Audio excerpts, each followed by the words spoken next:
विश्राम के लिए पक्षी घोंसला बनाए, इसमें तो कुछ भी अड़चन नहीं,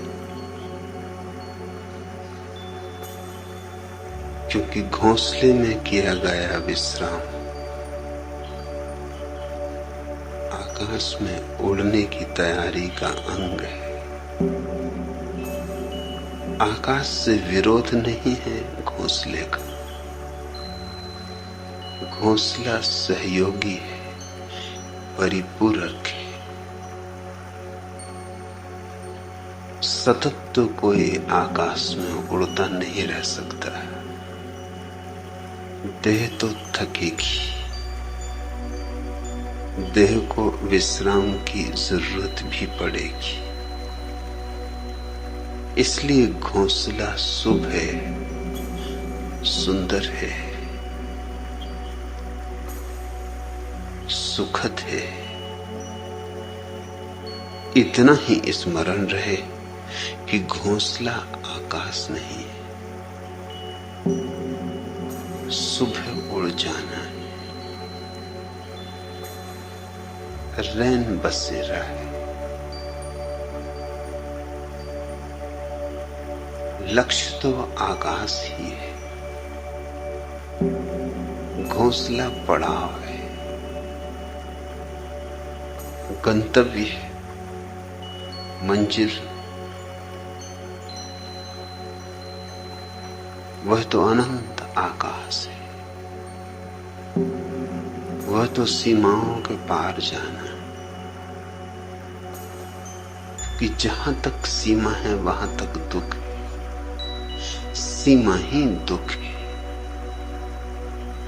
सीमा में होना अर्थात कारागृह में होना। जितनी सीमाएं होंगी उतना ही आदमी जंजीरों में होगा। सब सीमाएं टूट जाएं तो सब जंजीरें गिर जाएं। कारागृह से इस मुक्ति के उपाय का नाम ही धर्म है। संसार का अर्थ है कारागृह से चिपट जाना, कारागृह को पकड़ लेना, जंजीरों को आभूषण समझ लेना।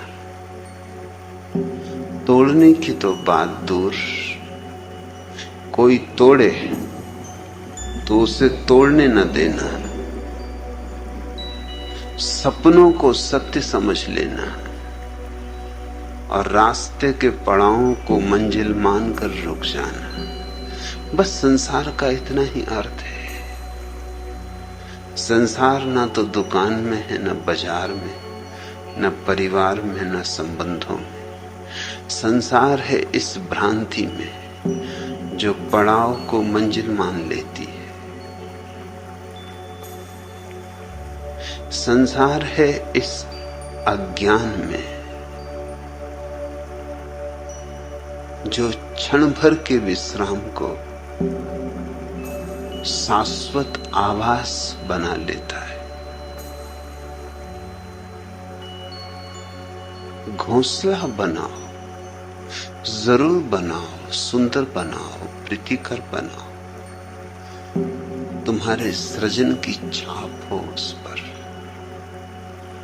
तुम्हारे व्यक्तित्व के हस्ताक्षर हो उस पर। फिर घोंसला हो कि झोंपड़ा हो कि मकान हो कि महल हो, अपनी सृजनात्मक ऊर्जा उसमें उंडेलो, मगर एक स्मरण कभी न चूके। सतत एक ज्योति बोध की भीतर जलती रहे। यह सराय आज नहीं कल, कल नहीं परसों, इसे छोड़कर जाना ही पड़ेगा। तो जिसे छोड़कर जाना है उसे पकड़ना ही क्यों। रह लो, जी लो, उपयोग कर लो, आग्रह न हो, आसक्ति न हो। दो तरह के लोग हैं। एक हैं जो संसार में रहते हैं और संसार में गहन आसक्ति निर्मित कर लेते।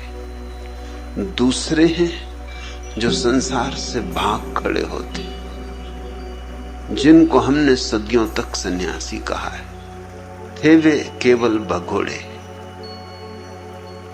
उन्हें हमने पूजा है, उनकी हमने अर्चना की है, उनके लिए हमने दिए जलाए, धूप बारी, उनके ऊपर हमने फूल चढ़ाए, केसर छिड़की, क्योंकि हमें लगा कि अपूर्व, अद्वितीय,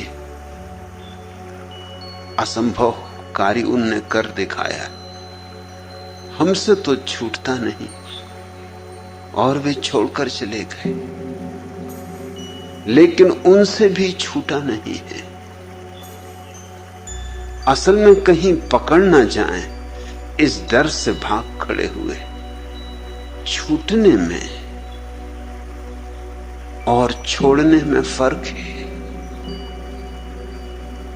छूटना तो बोध की प्रक्रिया है, वह तो सम्यक जागरण है, उसकी सहज निष्पत्ति है। दो फकीर एक जंगल में यात्रा करते थे, गुरु और शिष्य। बूढ़ा गुरु, युवा शिष्य। युवा शिष्य बहुत हैरान था। हैरान था इसलिए कि ऐसी बात उसने अपने गुरु में कभी देखी ही न थी। कुछ नई ही बात हो रही थी आज। गुरु बार बार अपनी झोली में हाथ डाल के कुछ टटोल लेता था। थोड़ी देर में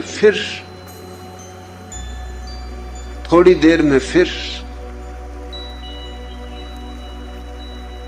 झोली में उसका जी अटका था। सोचता था कि क्या झोली में है आज। उसे कभी चिंतित नहीं देखा, उसे कभी झोली में बार बार झांकते नहीं देखा। आज क्या माजरा है। फिर सांझ होने लगी, सूरज ढलने लगा। वे कुएं पर हाथ मुंह धोने, थोड़ा विश्राम करने, थोड़ा कलेबा कर लेने को रुके। गुरु पानी भरने लगा। झोला उसने अपने शिष्य को दिया, कहा जरा संभाल के रखना। ऐसा भी उसने कभी कहा न था। झोला यूं ही रख देता था, न मालूम कितने घाटों पर और न मालूम कितने कुओं पर रुकना हुआ था। आज क्या बात है। उत्सुकता जगी। जब गुरु पानी भरने लगा तो शिष्य ने झांक कर झोले में देखा। सोने की एक ईंट झोले में थी। सब राज खुल गया। उसने ईंट को तो निकाल के झोले के बाहर कुएं के पास फेंक दिया एक गड्ढे में, और उसी वजन का एक पत्थर झोले में रख दिया। गुरु ने जल्दी से हाथ मुंह धोया, नाश्ता किया, बीच बीच में झोले पे नजर भी रखी। एक दो बार चेताया भी शिष्य को कि झोले का ख्याल रखना। शिष्य हंसा। उसने का पूरा ख्याल, आप बिल्कुल निष्फिक्र रहे, चिंता की अब कोई बात ही नहीं।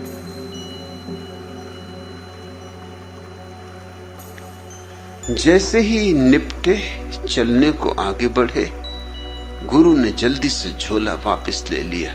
अक्सर तो यूं होता था कि झोला शिष्य को ही ढोना पड़ता था।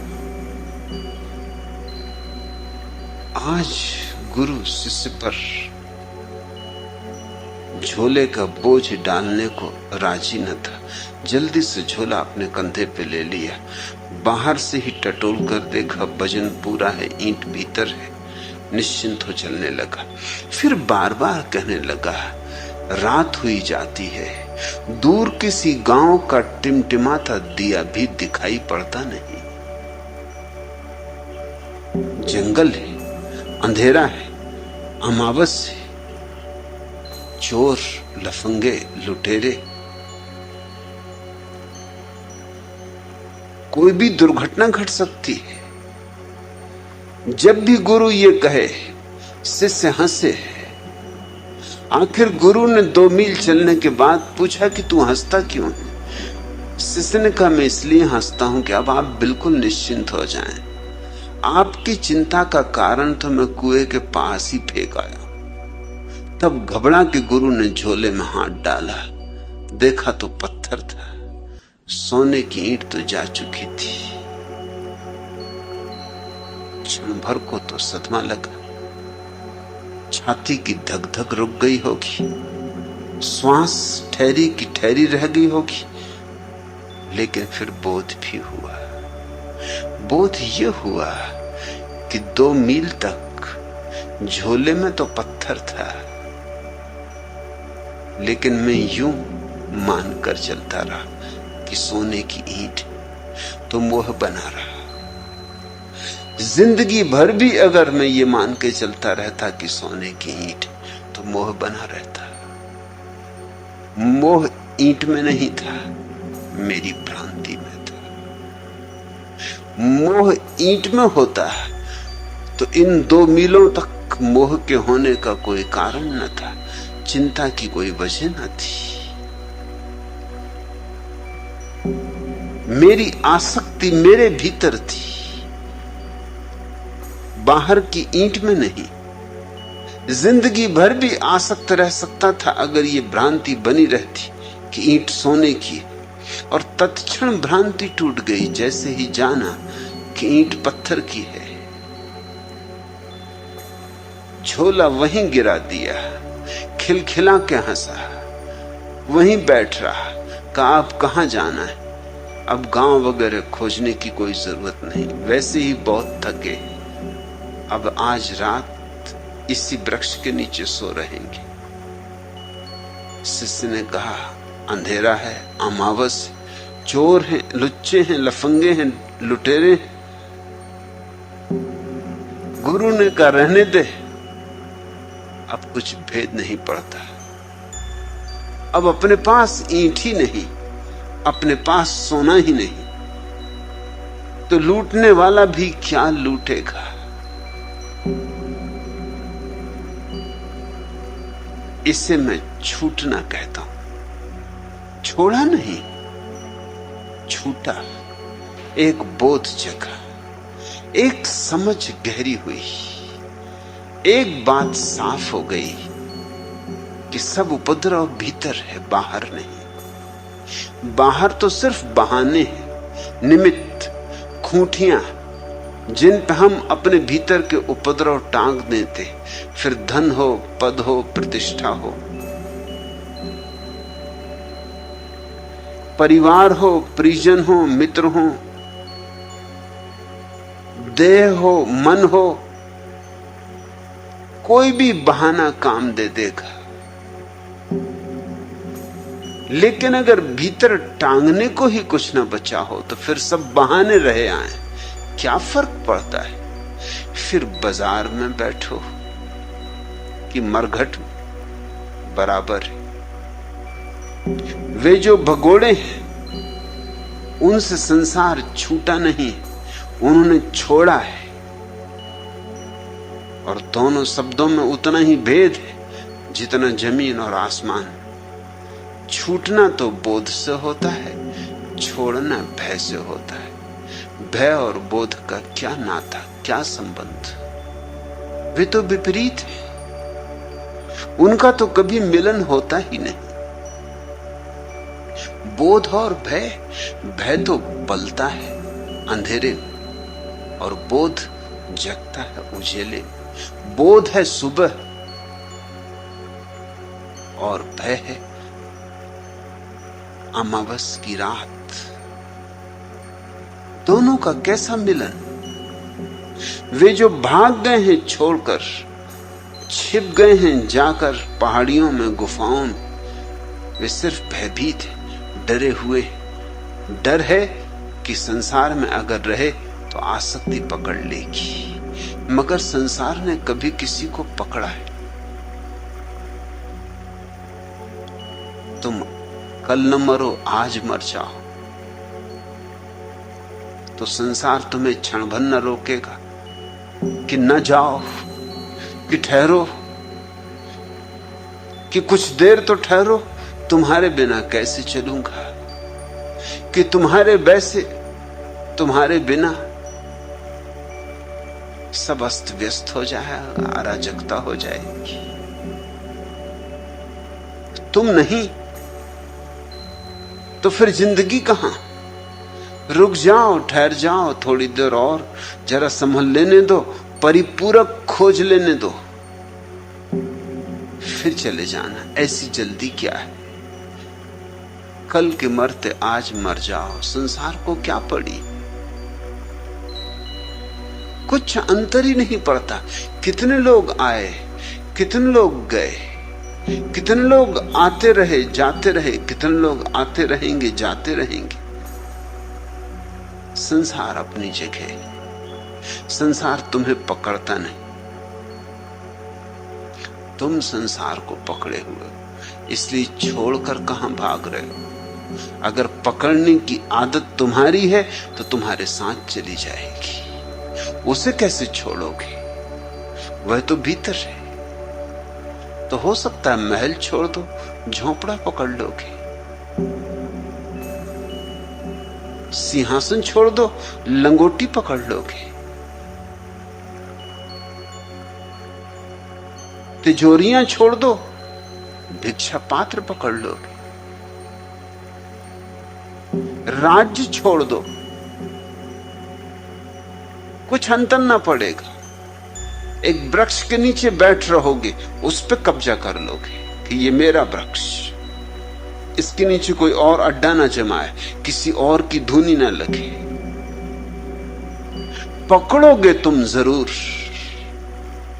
क्योंकि पकड़ कहीं यूं जाती है। पकड़ तो केवल समझ से जाती।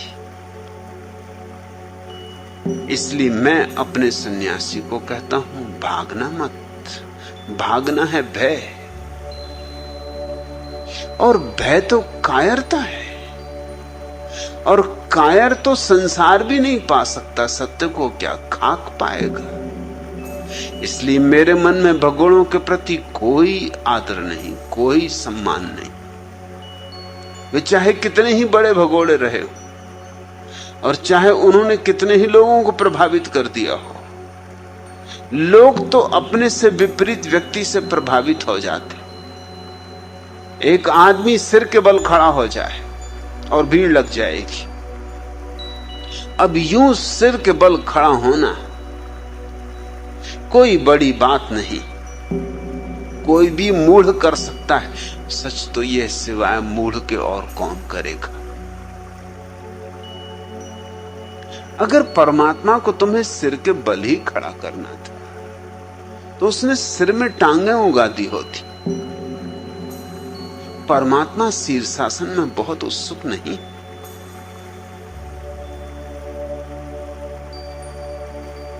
अगर परमात्मा को ही तुम्हें कांटों की सेज पे लिटाना होता तो तुम्हारे साथ ही कांटों की सेज भेजती होती, इंतजाम कर दिया होता। उसने तुम्हारे प्रवास के लिए पूरा इंतजाम करके भेजा। अगर परमात्मा उत्सुक होता तुम्हारे उपवासों में तो उसने तुम्हें भूखा रखने की कला ही सिखा दी होती। अरे जो भूख दे सका वो भूखापन नहीं दे सकता था। अगर परमात्मा उत्सुक होता कि तुम छोड़ दो परिजन, तुम छोड़ दो मित्रजन, तुम छोड़ दो परिवार, तुम छोड़ दो लोग, तो तुम्हें परिवार में और परिजनों में, मित्रों में पैदा ही क्यों करता? यूं ही जिससे आकाश से वर्षा होती, तुम भी बरस गए होते। जॉर्ज गुरजिएफ कहा करता था कि तुम्हारे महात्मा, तुम्हारे सभी महात्मा परमात्मा के दुश्मन मालूम होते। परमात्मा एक काम करता है, तुम्हारे 16 काम करने को बताते। लेकिन राज है, राज यह है कि परमात्मा तो तुम्हें सहज स्वाभाविक बनाता है, महात्मा तुम्हें असहज अस्वाभाविक बनाते हैं, क्योंकि असहज अस्वाभाविक होकर ही तुम आकर्षण के बिंदु बनते हो। लोगों के लिए तुम्हारे प्रति सम्मान तभी पैदा होगा जब तुम कुछ उल्टा करो। अमेरिका में एक विचारक हुआ रॉबर्ट रिपले, वो प्रसिद्ध होना चाहता था। कौन प्रसिद्ध नहीं होना चाहता? चाहता था सारी दुनिया उसे जान ले। गांव में एक बहुत बड़ा सर्कस आया हुआ था। सोचा उसने कि सर्कस इतना प्रसिद्ध है, जग जाहिर है, इसके मैनेजर को जरूर कुछ सूत्र पता होंगे प्रसिद्धि के। तो मैनेजर से उसने अलग से मुलाकात ली और कहा कि मुझे भी कुछ राज बताओ, मैं भी प्रसिद्ध होना चाहता हूं।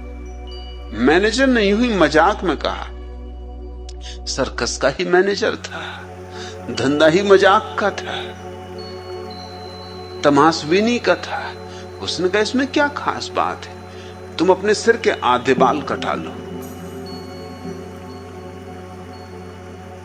और चुपचाप बिना कुछ बोले जमीन पर टकटकी बांधे पूरे न्यूयॉर्क की सड़कों पर चक्कर काटते रहो, 3 दिन बाद आना। 3 दिन बाद वो आया तो साथ में अखबारों की बहुत सी कटिंग भी लाया, क्योंकि अखबारों में तस्वीरें ही छप गई। चर्चा हो गई गांव में, घर घर में, ये कौन है आदमी, आधे सिर के बाल कटाए हुए, कौन प्रसिद्ध ना हो जाए।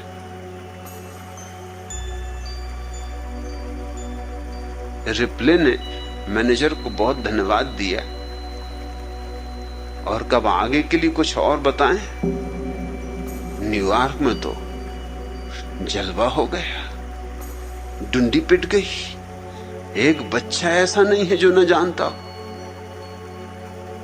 गांव गांव आसपास भी खबर फैलने लगी। मैनेजर ने कब तुम ऐसा करो, एक बड़ा आईना खरीदो, उस आईने को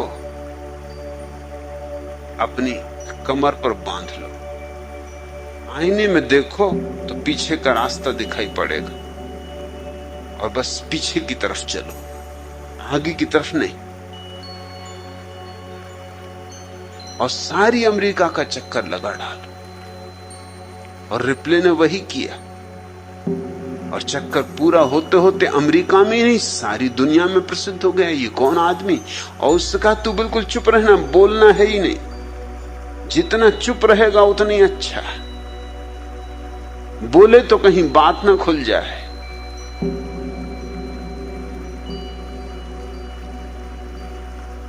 बुद्धिमान आदमी का बोलना अच्छा, बुद्धू का चुप रहना अच्छा, क्योंकि बुद्धू चुप रहे तो बुद्धिमान मालूम होता है। सो रिप्ले बिल्कुल चुप रहा। लाख लोगों ने पूछा, मुस्कुराए, कुछ कहे ही ना। अरे राज की बातें कहीं कही जा सकती, शब्दातीत कहो भी तो कैसे कहो, अनिर्वचनीय। प्रवचन से तो मिलती नहीं, बोलने से तो मिलती नहीं, कहने से तो कही नहीं जाती।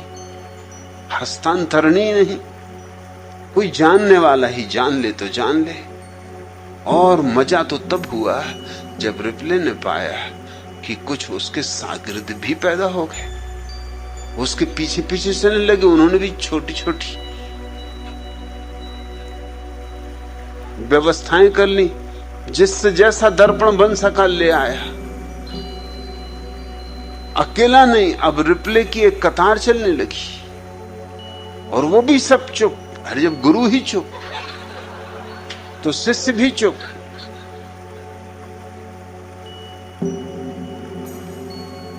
कुछ भी जो सामान्य नहीं, असामान्य है, जो स्वाभाविक नहीं है, अस्वाभाविक है, उससे लोग प्रभावित होते हैं।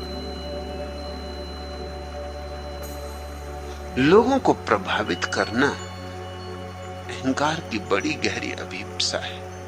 ये जो भगोड़े हैं, इनसे लोग प्रभावित हुए। इनसे प्रभावित होने का कुल कारण इतना था कि ये कुछ कर रहे थे जो अस्वाभाविक था। स्वाभाविक आदमी से कौन प्रभावित होगा? जापान का एक सम्राट सद्गुरु की तलाश कर रहा था, बहुत तलाश की, सद्गुरु न मिला सो न मिला। जो जो नाम ज्ञात थे, परिचित थे, पहचाने थे, वहां वहां गया, लेकिन तृप्ति न हुई। अपने बूढ़े वजीर से पूछा कि मैं तो युवा हूं, तुम तो बूढ़े हुए, तुम्हें तो कुछ पता होगा, कोई तो ऐसा आदमी होगा। वो बूढ़ा हंसने लगा। उसने कहा, आदमी तो हैं, लेकिन तुम न पहचान सकोगे, क्योंकि सच्चा सद्गुरु बिल्कुल सहज स्वाभाविक होगा।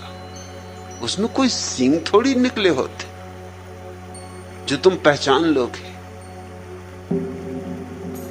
तुम तलाश कर रहे हो किसी उल्टे सीधे आदमी की। लोग तो मिलेंगे बहुत उल्टे सीधे, मगर जो अभी खुद ही उल्टे सीधे, वो तुम्हें क्या लाख उपाय भी करें तो मार्गदर्शन दे सकेंगे, तुम्हें भी और अस्त व्यस्त कर देंगे। तुम वैसे ही अराजक अवस्था में हो, वो तुम्हें और अराजक कर देंगे। मैं एक आदमी को जानता हूं,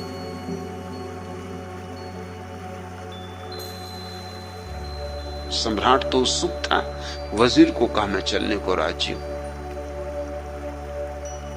वे दोनों गए मिलने उस फकीर को।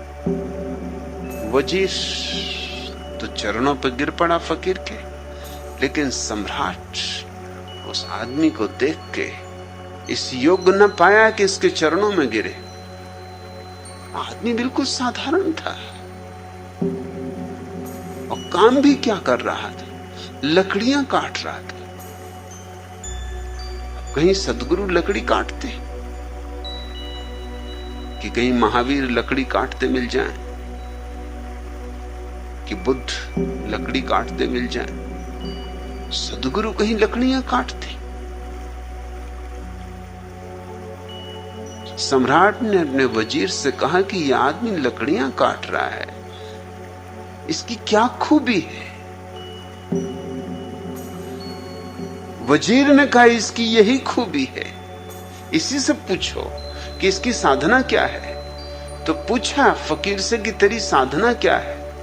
फकीर कोई और न था, ज़ेन सद्गुरु था बोकोज। उसने कहा मेरी कोई साधना नहीं, जब भूख लगती है तो भोजन कर लेता हूं, और जब नींद आती तो सो जाता हूं। मेरी कोई और साधना नहीं। सम्राट ने कहा लेकिन ये कोई साधना हुई? ये भी कोई साधना हुई? यह तो हम सभी करते हैं, जब भूख लगती भोजन करते, जब नींद आती सो जाते। बोकुज ने कहा कि नहीं, इतने जल्दी निष्कर्ष ना लो।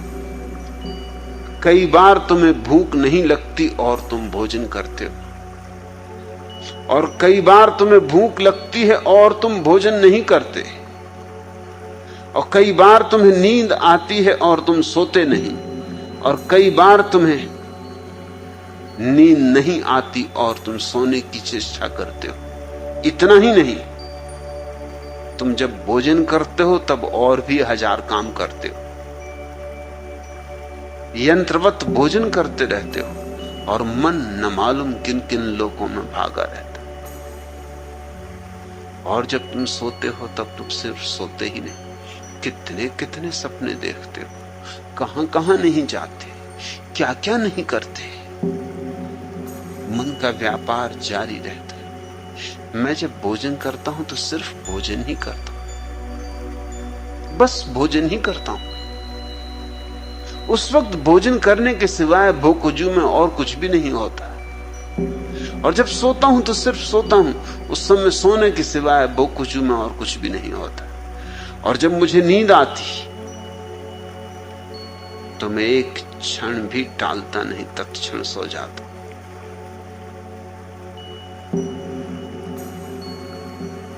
बोकुजू के संबंध में कहानियां हैं कि कभी कभी बीच प्रवचन में देते सो जाता था।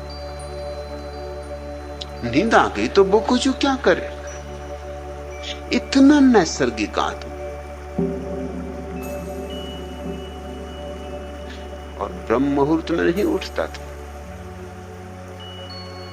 जब किसी ने पूछा उससे कि फकीर को तो ब्रह्म मुहूर्त में उठना चाहिए, तुम ब्रह्म मुहूर्त में नहीं उठते?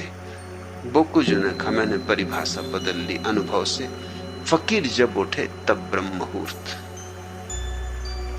जब नींद खुले तो भीतर का ब्रह्म जागना चाहता है, ये ब्रह्म मुहूर्त। और जब भीतर का ब्रह्म सोना चाहता है, तुम अलार्म भर के और जबरदस्ती उठने की कोशिश कर रहे हो, ठंडा पानी छिड़क रहे हो आंखों पर, राम राम जप रहे हो, भाग दौड़ कर रहे हो, दंड बैठक लगा रहे हो, किस तरह नींद टूट जाए, क्योंकि स्वर्ग जो जाना है। ब्रह्म मुहूर्त में जगे बिना स्वर्ग तो जा ना सकोगे।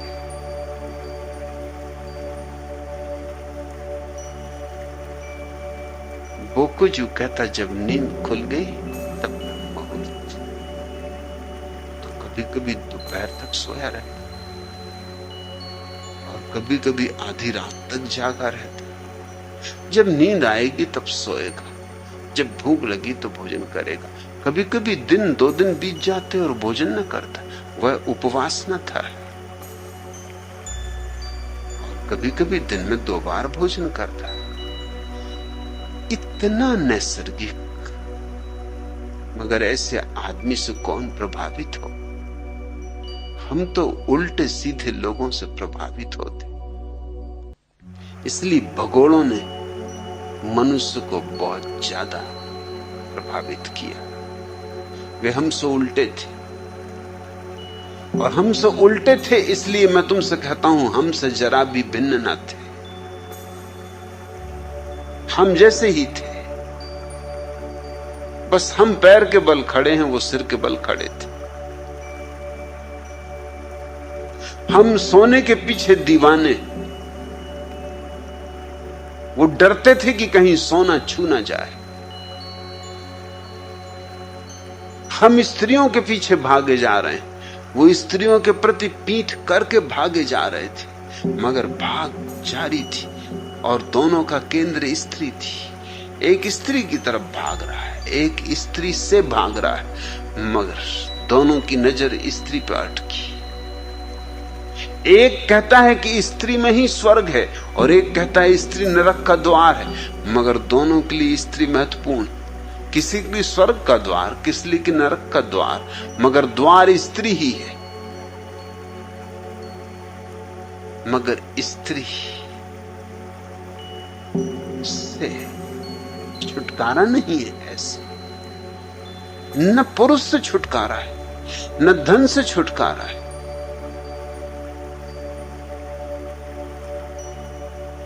विश्राम बनाने के लिए, विराम में जाने के लिए पक्षी घोंसले बनाते, मनुष्य झोंपड़े बनाते या महल बनाते। कुछ बुरा नहीं, बस इतनी ही याद रहे कि उन सीमाओं में आबद्ध न हो जाना। वे सीमाएं तुम्हारी सीमाएं नहीं, कोई सीमा तुम्हारी सीमा नहीं। रहो जरूर, मगर अतिथि की तरह रहना, आतिथेय मत हो जाना, मेहमान की तरह रहना, मेजबान न हो जाना। तो फिर तुम जहां हो वहीं सन्यासी हो। आनंद मैत्रेय, तुमने पूछा कि विश्राम के लिए अनंत आकाश में उड़ने वाला पक्षी घास का छोटा सा घोंसला बनाता है। वो उड़ने के लिए जरूरी है। उड़ने के लिए शक्ति संयोजित करनी होगी, जागने के लिए सोना होगा, भागने के लिए बैठना होगा।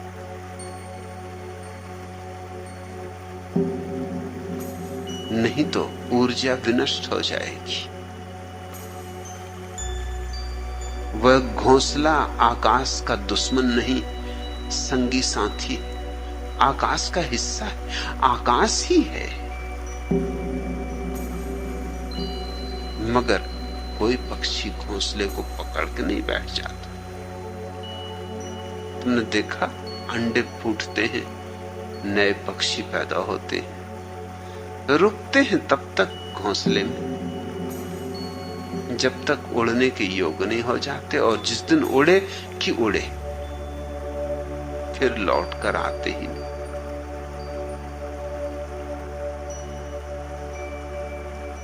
फिर घोंसले बनाएंगे जब उनको खुद अंडे रखने होंगे। जरूरत है तो उपयोग करो, संसार का उपयोग करो। संसार नहीं बांधता है, संसार से भागो मत, जागो। तुम कहते हो और विश्राम के लिए आदमी ने पहले गुफा खोजी, फिर झोंपड़ा मकान बनाया, और आज आप अनहद में विश्राम की चर्चा शुरू कर रहे हैं। ये अनहद में विश्राम, अंतिम विश्राम, ये आखिरी घोंसला है। फिर उसके पार और मकान नहीं बनाने पड़ते, शाश्वत घर मिल गया। फिर क्या मिट्टी के घरगुले बनाने, क्या फिर रेत के मकान बनाने जो अभी बनाए और अभी गिरे। फिर क्या क्षणभंगुर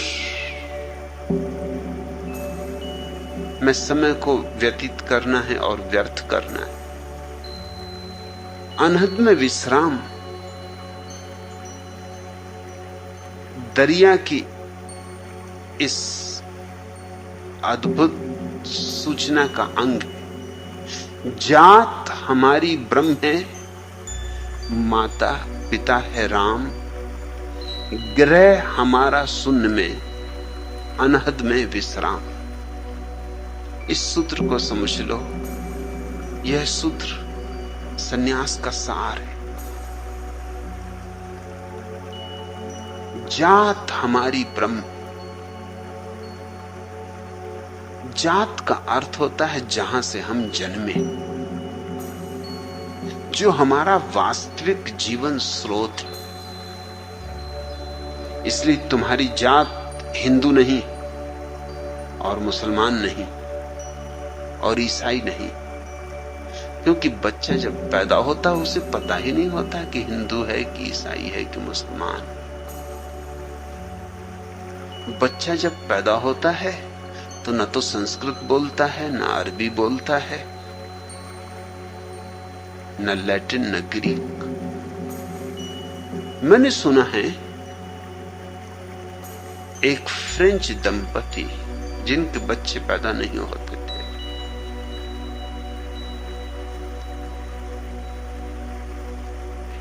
एक अनाथ आश्रम से एक स्वीडिश बच्चे को गोद ले लिए। जिस दिन उन्होंने स्वीडिश बच्चे को गोद लिया, फ्रेंच दंपति ने, दोनों ने ही एक स्वीडिश शिक्षिका रख ली और स्वीडिश भाषा सीखने लगी। अचानक पास पड़ोस के लोगों ने पूछा कि क्या हुआ, स्वीडिश भाषा किस लिए सीख रहे हो? क्या स्वीडन में बस जाने का इरादा है या कि स्वीडन की लंबी यात्रा पर जा रहे हो? उन्होंने कहा नहीं नहीं, एक स्वीडिश बच्चे को गोद लिया है। इसके पहले कि वो बड़ा हो और स्वीडिश भाषा में बोलना शुरू करे, हमें कम से कम स्वीडिश तो सीख लेनी चाहिए। नहीं तो हम समझेंगे क्या खाक कि वो क्या बोल रहा है। बच्चे ना तो स्वीडिश बोलते, ना फ्रेंच, ना हिंदी, ना अंग्रेजी। बच्चों की कोई भाषा नहीं होती, शून्य उनकी भाषा होती, मौन उनकी भाषा होती, और उनकी कोई जात नहीं होती। हिंदू नहीं, मुसलमान नहीं, ईसाई नहीं, सब जातें हम थोप देते। और क्या गजब हुआ है, जातों पर जाते थोपे चले जाते। हिंदू होने से ही काम नहीं चलता,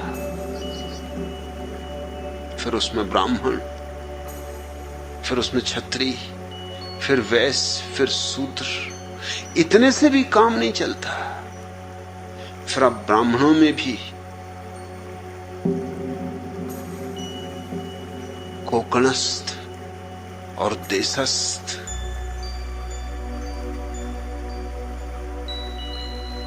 विनोबा भावे से किसी ने पूछा कि आप कोकणस्थ ब्राह्मण हैं या देशस्थ? विनोबा ने अपनी सूझबूझ के हिसाब से ठीक ही उत्तर दिया, हालांकि मुझे कुछ बहुत ठीक नहीं लगता। उन्होंने कहा ना तो मैं कोकणस्थ ब्राह्मण हूं ना देशस्थ, मैं तो स्वस्थ ब्राह्मण हूं। बात तो ठीक है, लेकिन मेरा इतना ही निवेदन है कि इसमें पुनरुक्ति है। स्वस्थ ब्राह्मण दोनों का एक ही अर्थ होता है।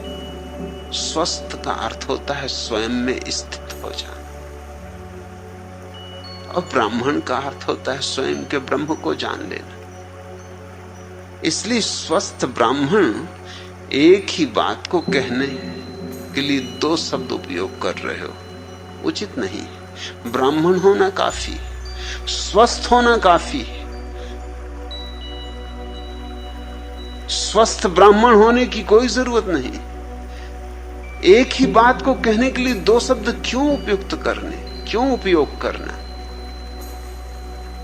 लेकिन यूं उनकी बात ठीक है कि कोकणस्थ नहीं, देशस्थ नहीं।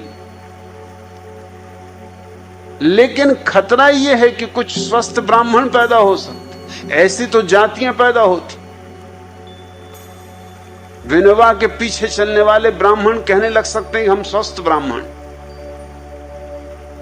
फिर एक जाति पैदा हो गई। क्या ब्राह्मण होना पर्याप्त नहीं है? क्या ब्रह्म होना काफी नहीं है?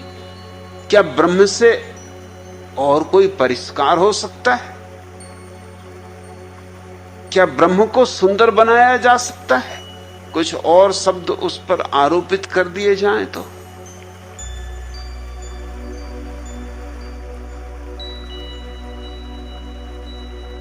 दरिया ठीक कहते हैं, जात हमारी ब्रह्म। तो न तो हम हिंदू हैं, न मुसलमान, न ईसाई, न ब्राह्मण, न शूद्र, न क्षत्रिय, न वैश्य। हम ब्रह्म से आए। ब्रह्म का अर्थ है जीवन का स्रोत, इस विराट अस्तित्व का मूल स्रोत। उस ब्रह्म से हमारा आना हुआ है और उसी में हमें लौट जाना है। और जिसने इन दोनों के बीच, आने और जाने के बीच, आवागमन के बीच उसको पहचान लिया, फिर उसका आवागमन मिट जाता है। जिसने जन्म और मृत्यु के बीच अपने भीतर के ब्रह्म को पहचान लिया, फिर उसे दोबारा आने की कोई जरूरत नहीं रह जाती। ये जीवन है ही इसलिए पाठशाला है कि हम अपने भीतर के ब्रह्म के प्रति सजग हो सके, जाग सके, पहचान सके। पहचान के लिए एक गणित ख्याल में रखना, मछली सागर में पैदा होती, लेकिन जब तक सागर में रहेगी उसे पता ही नहीं चलेगा कि सागर क्या है। खींच लो सागर से, कहो किसी मछुए से निकाल ले मछली को सागर के बाहर, छोड़ दो तट पर, धूप में, तपी हुई रेत पर, तड़फने दो थोड़ा, और फिर उसे वापस सागर में छोड़ दो। मछली वही है, सागर वही है, लेकिन सब बात बदल गई। अब मछली जानती कि सागर क्या है, पहले नहीं जानती थी। अब बोध हुआ, अब पता चला कि सागर ही मेरा जीवन है, मेरा आनंद है, मेरा उत्सव है। अब पता चला सागर ही मेरा संगीत है, सागर ही मेरा नृत्य है। सागर से क्षण भर को छूटना और नरक और पीड़ा और दुर्दिन और दुर्भाग्य की शुरुआत। हम ब्रह्म के सागर से आते मछलियां हैं जो संसार के तट पर फेंक दी गई, जानबूझकर फेंकी गई ताकि पाठ सीख ले। पाठ सीखने का एक ही उपाय है कि थोड़ी देर के लिए बिछड़न हो जाए। अगर मिलन कभी टूटे ही ना तो बोध नहीं होता।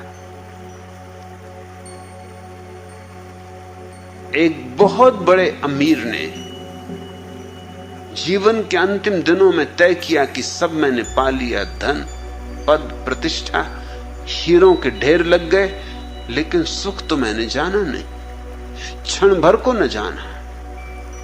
धन को पाने में दुख उठाया, धन पाके कुछ सुख मिलता नहीं। धन तो है लेकिन सुख कहां। और जीवन की अंतिम घड़ी पास आने लगी, सूरज ढलने लगा है, अब ढला तब ढला, ये उतरने लगा पश्चिम में सूरज, कभी भी रात आ जाएगी, इसके पहले कि मौत आए सुख को तो जानना ही है। तो उसने एक बहुत बड़ी झोली में बहुमूल्य हीरे जवारात भरे, अपने घोड़े पर सवार हुआ, बहुत फकीरों के पास गया और फकीरों से कहा, ये सारा धन देने को तैयार, सुख की एक झलक दिखा दो।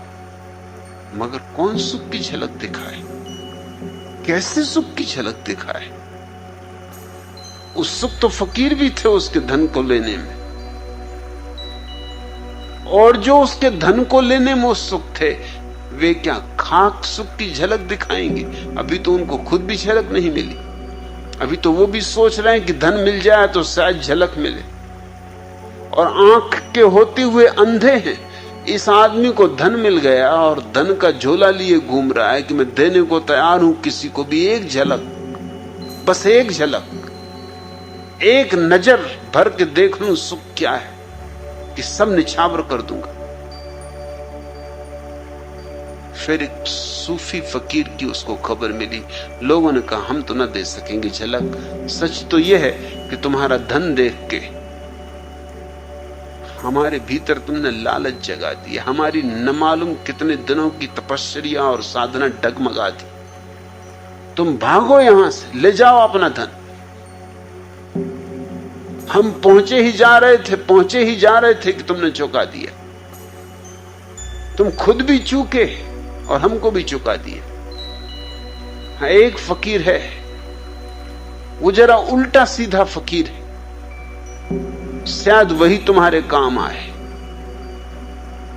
तो गया धनपति, अपने घोड़े को रोका उस फकीर के वृक्ष के नीचे, फकीर को अपनी पूरी कथा सुनाई। फकीर ने गौर से सुनी। धनपति ने अपना झोला भी खोल के दिखाया, हीरे जवारातों का ढेर था उसमें। अरबों खरबों के होंगे। फकीर ने कहा झोला बंद कर। झोला धनपति ने बंद किया। लगा कि फकीर है तो कुछ पहुंचा हुआ, और दूसरे फकीरों को तो झोले में एकदम रस आ गया था। एकदम उनकी आंखों से लार टपकने लगी थी। वो तो भूल ही गए थे इसको सुख देने की बात। वो तो खुद ही के सुख पाने की आकांक्षा में तल्लीन हो गए थे।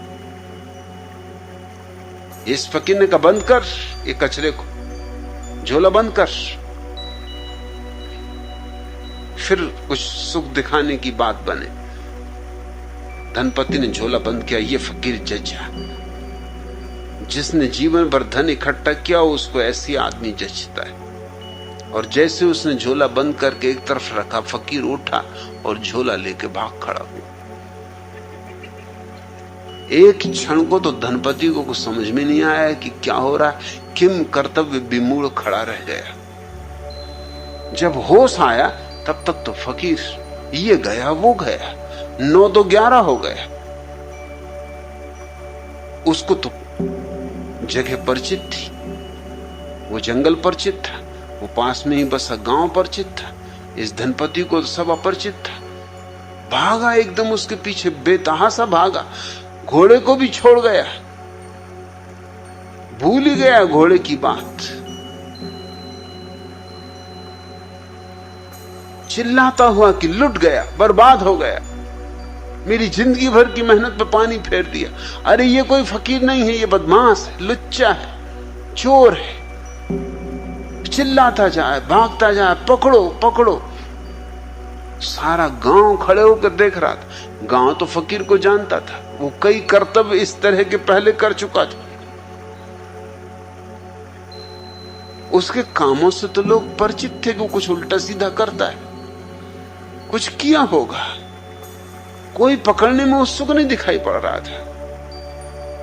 और धनपति और भी हैरान था।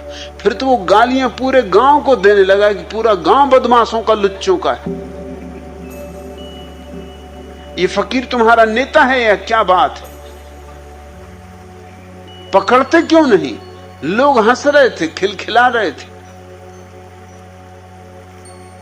मैं उसके प्राणों पे बनी थी। हाँफता भागता फकीर का पीछा करता रहा।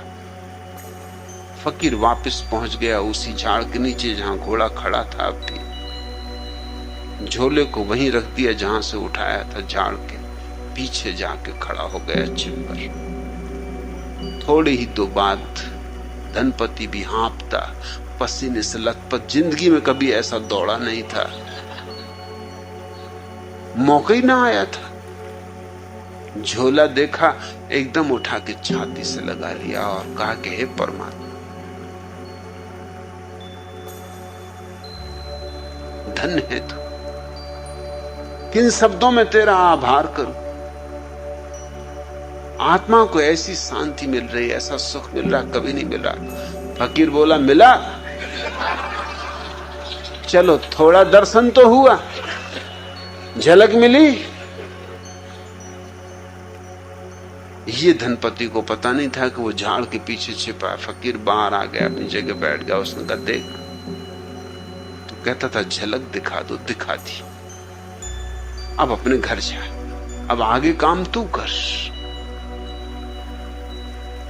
तब धनपति को बोध आया, चरणों पर गिरा, कहा कि मैं पहचाना नहीं। लुच्चा लफंगा चिल्लाया, गालियां दी, पूरे गांव को गालियां दी। अब मैं समझा कि वो गांव के लोग क्यों तुम्हें नहीं पकड़ रहे थे, वो तुम्हें जानते होंगे। मगर तुमने क्या गजब किया। फकीर ने कहा इसके सिवाय कोई रास्ता नहीं था।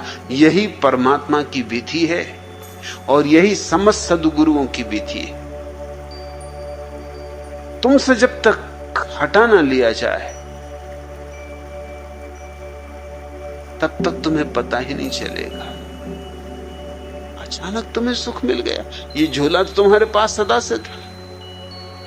पहले छाती से लगा कि परमात्मा को धन्यवाद नहीं दिया, आज क्यों धन्यवाद दे रहे हो? थोड़ी देर को मछली सागर से छूट गई। ये संसार एक शिक्षण की व्यवस्था है।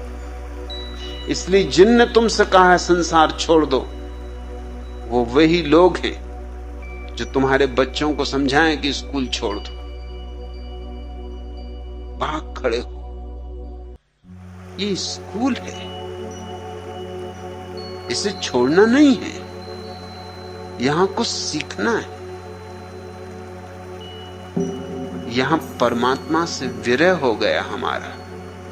वो जो हमारा मूल स्रोत है, उद्गम है, ब्रह्म है, उससे हमारा नाता टूट गया है। इस विरह को भोगना है ताकि फिर से मिलन की संभावना बन सके। और विरह के बाद जो मिलन है उसका मजा ही और। जात हमारी ब्रह्म है, माता पिता है राम। जात भी हमने खो दी, न मालूम क्या क्या बन के बैठ गए। जमीन पे कोई 300 धर्म है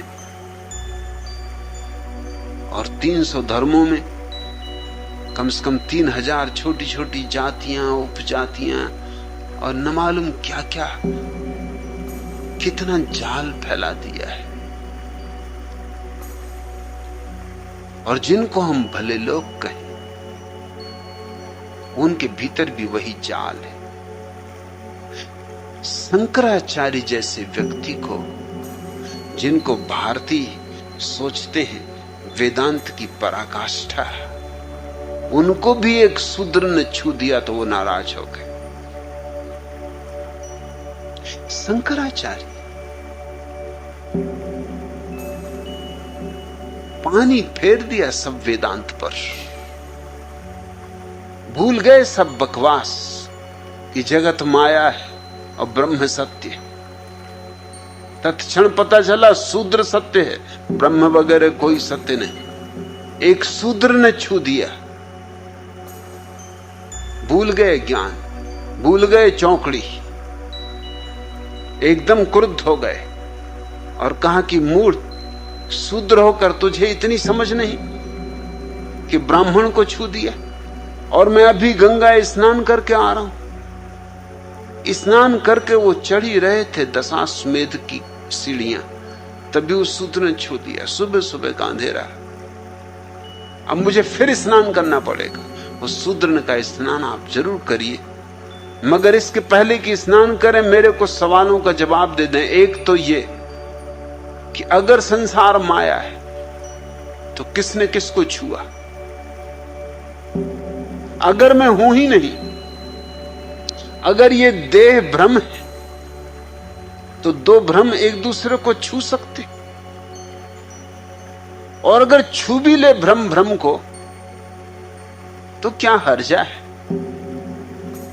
और तुम्हारा भ्रम पवित्र और मेरा भ्रम अपवित्र, कुछ तो संकोच करो, कुछ तो लाज करो, कुछ तो अपने कहे का ख्याल करो। थूके को इतनी आसानी से तो ना चाटो। फिर मैं ये भी पूछता हूं कि गंगा में स्नान करने से शरीर पवित्र हुआ कि आत्मा पवित्र हुई? पानी शरीर को छुएगा कि आत्मा को? अगर शरीर पवित्र हुआ है तो शरीर क्या पवित्र हो सकता है? क्योंकि शरीर तो मिट्टी है। और तुम ही तो समझाते हो कि शरीर में कुछ भी नहीं। ये सारे महात्मा गण समझाते, खासकर स्त्रियों का शरीर, क्योंकि ये सब लिखने वाले पुरुष हैं। ये तो बड़ी कृपा है कि स्त्रियों ने शास्त्र नहीं लिखे, लिखना चाहिए उन्हें। सारे पुरुष हैं लिखने वाले, स्त्रियों को तो पढ़ने भी नहीं देते। उनके लिए तो बना दिया है कुछ अलग ही हिसाब। रामायण पढ़ो, सत्यनारायण की कथा पढ़ो, कूड़ा करकट, उपनिषद नहीं। जो कीमती है वह नहीं। क्या स्त्री बुद्धि समझेगी कीमती को? वो तो पुरुषों की बात है। पुरुष पढ़ेंगे उपनिषद और स्त्रियां बाबा तुलसीदास की चौपाइयां रटेंगी। और उन्हीं बाबा तुलसीदास की जो कह गए स्त्रियों को कि ढोल गंवार शूद्र पशु नारी, ये सब ताड़न के अधिकारी स्त्रियां इन्हीं को घोंट रही। स्त्रियों को वेद पढ़ने की मनाही, और पुरुष स्त्रियों के संबंध में क्या क्या कहते रहे कि स्त्री का शरीर है क्या, मांस, मज्जा, मवाद, खून, वात, पित्त, कफ। जैसे पुरुष के शरीर में कोई हीरे जवाहरात, स्वर्ण भस्मी। ये पुरुष का शरीर आता कहां से? ये आता है स्त्री के गर्भ से। वही वात, पित्त, कफ। लेकिन स्त्री का शरीर सिर्फ मल मूत्र, और पुरुष का शरीर जीवन जल। जी भर के पियो।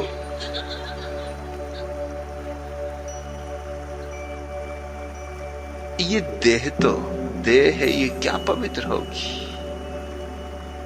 और आत्मा तो पवित्र है ही, उसे कैसे पवित्र करोगे? शूद्र ने बड़े बहुमूल्य सवाल उठाए जो बड़े बड़े वेदांती नहीं उठा सके थे। शंकराचार्य अगर किसी व्यक्ति के सामने हतप्रभ हुए तो वह शूद्र था, मगर शंकराचार्य को भी ख्याल नहीं कि जगत को ब्रह्म कह रहे हैं, तो इसका क्या अर्थ होगा? फिर कैसा ब्राह्मण, फिर कैसा शूद्र? जातियों पे जातियां बन गई, बड़ी सेवा में रत हैं लोग, बड़े धार्मिक कार्यों में लगे, मगर मौलिक भ्रांतियां वही की वही। मदर टेरेसा को नोबेल प्राइज मिली क्योंकि उन्होंने गरीबों की बड़ी सेवा की। वह सरासर झूठ बात है, वह सिर्फ पाखंड है, ऊपरी बकवास है, भीतर बात कुछ और है। अनाथालय खोल रखे, विधवा आश्रम खोल रखे, वे तरकीबें हैं कि कैसे स्त्रियां, कैसे अनाथ बच्चे ईसाई हो जाएं, और ईसाई ही नहीं, कैथोलिक ईसाई होने चाहिए। अभी एक प्रोटेस्टेंट परिवार ने अमेरिका से आके मदर टेरेसा से प्रार्थना की कि मैं एक बच्चे को गोद लेना चाहता हूं, हमारा कोई बच्चा नहीं। तो उन्हें फॉर्म दिया गया भरने को, जिस फॉर्म में पहली बात यह थी कि बच्चा तभी गोद मिल सकता है जब आप कैथोलिक ईसाई हो। प्रोटेस्टेंट परिवार तो हैरान हुआ, उसने कहा ईसाई हम भी हैं, ईसाई तुम भी हो, थोड़ा सा फर्क है कि हम प्रोटेस्टेंट हैं, तुम कैथोलिक हो, कोई भारी फर्क नहीं, वही बाइबल मानते हम, वही तुम, वही जीसस, वही हम, थोड़े कुछ दो कौड़ी के भेद। और तुम तो मनुष्य जाति की सेवा में तत्पर हो, तुम्हें क्या फर्क पड़ता है? लेकिन नहीं, प्रोटेस्टेंट परिवार को ईसाई होते हुए भी बच्चा गोद लेने का हक नहीं दिया गया। ये सब जालसाजियां हैं, ऊपर बड़ी ऊंची ऊंची बातें।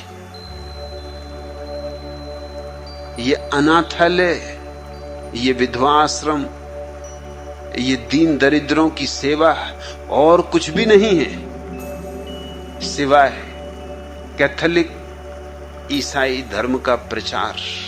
कैसे कैथोलिकों की संख्या दुनिया में बढ़ जाए।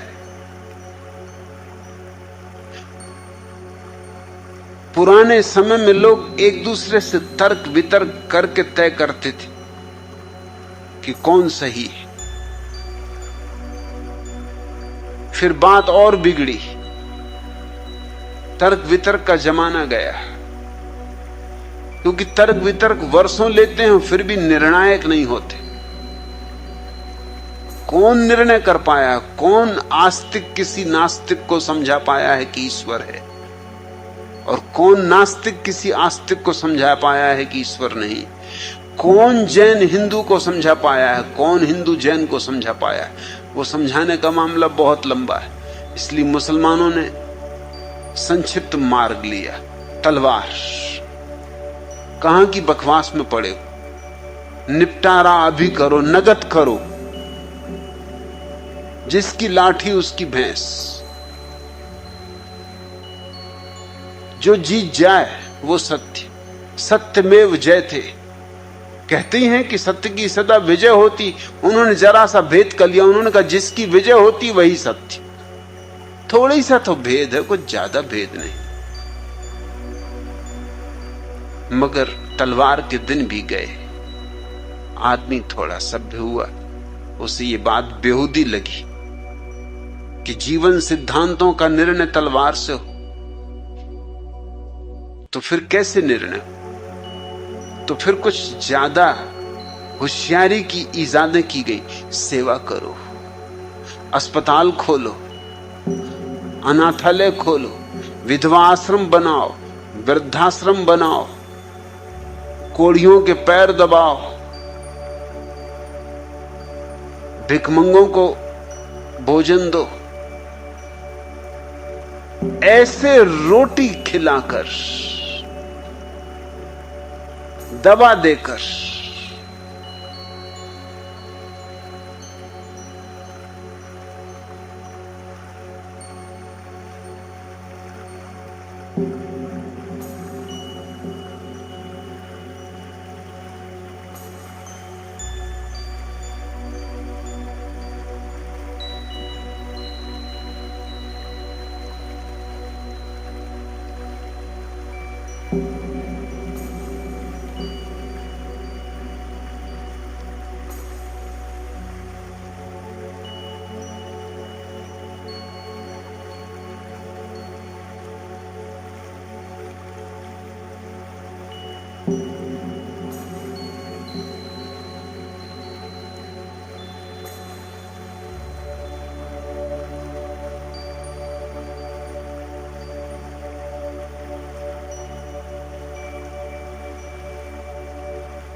है।